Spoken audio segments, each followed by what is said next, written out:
یہ جو قدرتی چیزیں ہیں یہ انسان کی صحت کو نقصان نہیں دیتی. چکنائی جو ہے نا، چکنائی وہ ہماری باڈی کے لیے ضروری ہے، لیکن وہ چکنائی جو قدرت نے پیدا کی اور اس میں انسان نے تصرف نہیں کیا. کتنی ضروری ہے چربی ہمارے جسم کے لیے. جو چربی آج کل گوشت کٹواتے ہیں تو اس میں چربی بالکل الگ کر دیتے ہیں، کیونکہ ایک پروپیگنڈا ہے، نہیں نہیں نہیں چربی نہیں کھانا، کولیسٹرول بڑھ جائے گا، نہیں نہیں نہیں فیٹ پیدا ہو جائے گا، یہ ہو جائے گا، وہ ہو جائے گا. بھائی گوشت میں اللہ نے جانور میں گوشت کے ساتھ چربی بھی لگائی ہوئی ہے، اس کا کوئی مقصد ہے، وہ بلا وجہ نہیں ہے.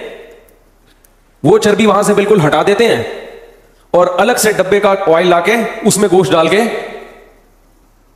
ارے بھائی میں پاگل ہو گیا ہوں کیا؟ ٹھیک ہے.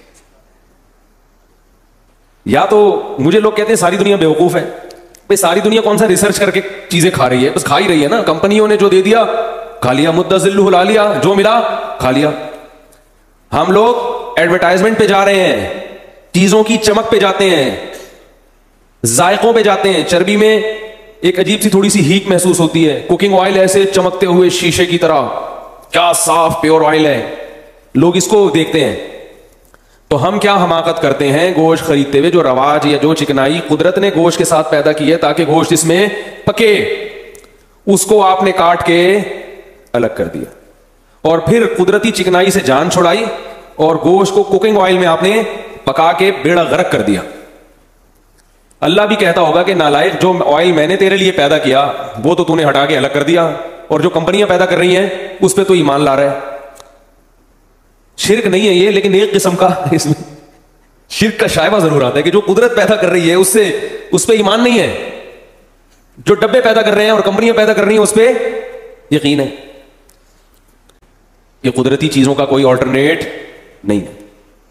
اپنے بچوں کو معذرت کے ساتھ چربی کھلایا کریں. ایسے نہیں کھاتے تو چربی والا گوشت کو چربی میں پکا کے، یہ آئل سے جان چھڑائیں، پکا کے کھلائیں. سمجھ رہے ہیں کچھ دنوں میں عادی ہو جائیں گے، ان کو پھر مزہ آئے گا، پھر اس کے علاوہ کچھ کھائیں گے بھی نہیں. وہ دیسی گھی کھلا دیا کریں. البتہ ایک بات ہے کہ یہ طاقتور خوراکیں کھا کے اگر کسی کو نقصان ہو رہا ہے تو اس میں اس خوراک کا قصور نہیں ہے. وجہ اس کی ہے کہ وہ اتنی پاورفل چیزیں کھا رہا ہے اور اس انرجی کو یوٹیلائز نہیں کر رہا. ایسی صورت میں تو شہد بھی کھاؤ گے تو نقصان دے گا. بھائی یہ جو کوکنگ آئل ہے نا، یہ کھا کے کچھ بھی نہیں کرو، ورزش کرو نہیں کرو تو بھی نقصان ہے. یہ چیزیں ہی نقصان دہ ہیں. لیکن بعض چیزیں نقصان دہ نہیں ہوتی، انسان کا لائف اسٹائل نقصان کا سبب بنا دیتا ہے. اگر آپ شہد کھاؤ اور اس انرجی کو بھی یوٹیلائز نہیں کرو تو شہد بھی نقصان دے گا. وہ تو ظاہر ہے جب کھاؤ گے طاقت آئے گی تو کچھ چلنا پھرنا پڑے گا نا، کچھ ہلنا. تو روٹی بھی کھاؤ گے تو نقصان دے گی. کیا خیال ہے؟ غلط تو نہیں کہہ رہا میں؟ تو اس لیے کھایا کریں اچھی چیزیں اور پھر تھوڑی سی ایکسرسائز یا کوئی محنت کے کام بھی کیا کریں، فٹ فاٹ رہیں گے. دیسی گھی بھی کھائیں گے، اگر ورزش کریں گے یا اچھی اپنی انرجی کو یوٹیلائز کریں گے تو دیسی گھی دل میں وہ نقصان نہیں پہنچاتا. یہ چیزیں نقصان پہنچا رہی ہیں دل کو.